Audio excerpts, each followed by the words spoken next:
Hey everybody, Dave here, and I wanted to send you guys this quick video message. I'm going to talk fast because there is a lot of content to cover.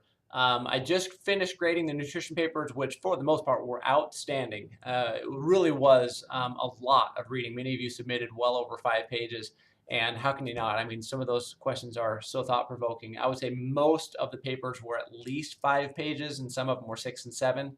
But for the most part, I was very pleased with what I read. A lot of you provided a lot of insight, a lot of connection with the textbook, and for the most part, I think all but one or two sided with "we are what we absorb." I always kind of tally that to myself for myself, just because I've got nothing better to do while I'm grading those. So it's always kind of fun to do that. Let's see. On the topic of nutrition, in my health classes, in the face-to-face classes, we do an exercise where we compare and contrast eating carrots versus eating Cheetos. I always start off with a bag of Cheetos, that vibrant orange Cheetos bag. That one of my students once said that the word Cheetos actually on the bag subliminally, subconsciously or subliminally says eat those. And I thought, oh, that's quite interesting. He said, yeah, I've got a lot of information up in my brain. I just wish I could use it. But he was able to that time. So I found that really fascinating. He so that's what we do. We look at Cheetos from a marketing standpoint, and if you look at the bag, it's very vibrant. You can see it from a mile away, and then we break the Cheetos out. We set them on the napkins, and after a minute or two, you can see that those Cheetos start to make deposits on the napkins, and that is just some of the trans fats and some of the fats and the oils that are leaking from the Cheeto. And then we eat one, and we spend a whole minute just trying to chew the Cheeto. That's my challenge to you. See if you can chew a regular puff Cheeto for 40 chews is what we look for. And with that, we just do one Cheeto and it's all in. We don't just take nibbles. It's the whole Cheeto, and we try to get to 40 chews. And then we just try to assess the taste and the flavors and the textures and everything with that. And the smells as well. We try to smell a Cheeto before we eat the Cheeto, just so we can kind of take in all of as many senses as possible. And then once we have had maybe a 5 to 10 minute discussion around that, I'll say eating the Cheeto, we eat the carrot. And we kind of do the same thing. We look at the carrots, we smell the carrot, and then and these are baby carrots, so we put the whole carrot in our mouth and we try to do 40 chews. And it really is a very mindful exercise, kind of goes along with question 4, do you eat slowly and mindfully? And that's one practice that really teaches the kids how to mindfully eat. But it is kind of a fun exercise. And these are things that I actually do at home with my kids. Is get them to taste new things. So we actually do a blindfold taste test. We just did this recently where my son was complaining that he didn't like the yogurt.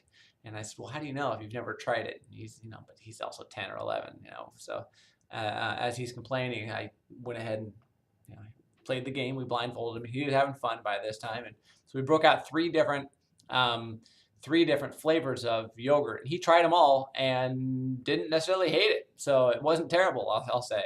And I would say by the end of that, he had consumed at least half of the less flavorful and his least favorite yogurt, but he did it in kind of a fun way. And so that's one way to get people to try new foods, is blindfolding.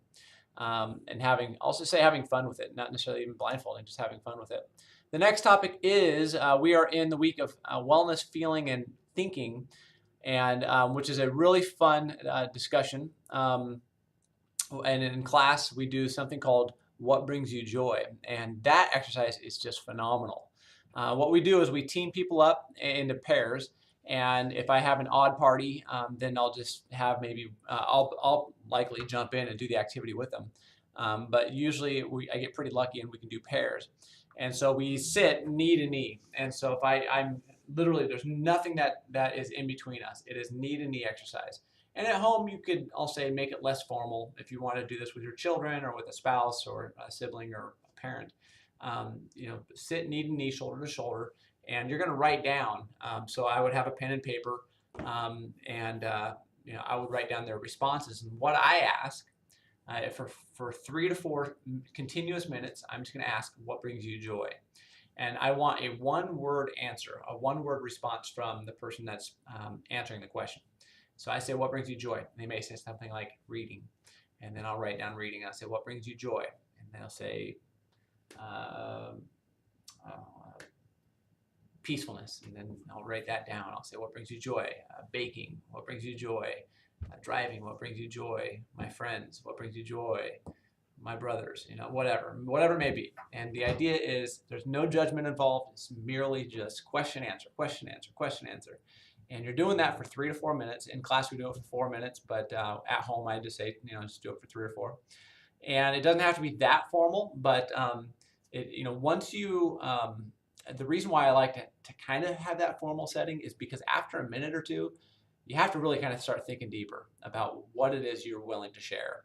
And if you'll recall the introduction to the textbook, the iceberg model, where we only see about 10% of the surface of people, this kind of allows a person to dig a little bit deeper. And so you can learn a little bit more about the person you've been maybe intimately close with for a number of years. I did this with my wife after about 12 years of marriage, and I learned a lot about her. There's also a book, and the name escapes me, but it's written by Lillian Rubin, and I think I have it over there, but I can't see it. She talks about the mask that people wear every day, and we wear a mask and we don't let people behind the mask, and it's very similar. After 3 or 4 minutes, you have to take that mask off and really start sharing if you really want to invest yourself into an activity like this and really dig deep into wellness and feeling. And so, and then you flip the script, and the other person's going to do it. So they're going to ask you, what brings you joy? And I promise you, you could be prepared, but after like 3 minutes, you start getting stuck, and you start to wonder, again, how much are you willing to share, and what does really bring you joy? And so those are 2 activities: what brings you joy, and then a nutritional activity that you can start to play with at home and just make life a little bit more vicarious through yourself. So. And then next week we have we have a SMART goal that we're going to be setting, and then we also have the topic of wellness and sex. Unfortunately, we don't talk about wellness and communication, which is an amazing topic. That's one of my favorite topics, but something had to go because we were in an abbreviated course. So I will ask, please read wellness and communication, because the only way you're going to have great sex is by great communication. And I really want to encourage you that if you really want to, if you'll notice, like, these chapters aren't just randomly put together. There's a sequence to these chapters, and one builds upon another. So if you miss out on wellness and communication, then you may miss some really good content or misinterpret some of the content in the wellness and sex conversations in that chapter 10. So in any case, I hope you guys are doing great. I'm actually going to be heading out of town for a week. I'll be in California, but I'll still have internet. So I will plan to continue grading, and should be able to respond to emails just as I am here. So I hope you guys are doing great, and have a wonderful weekend. Bye-bye.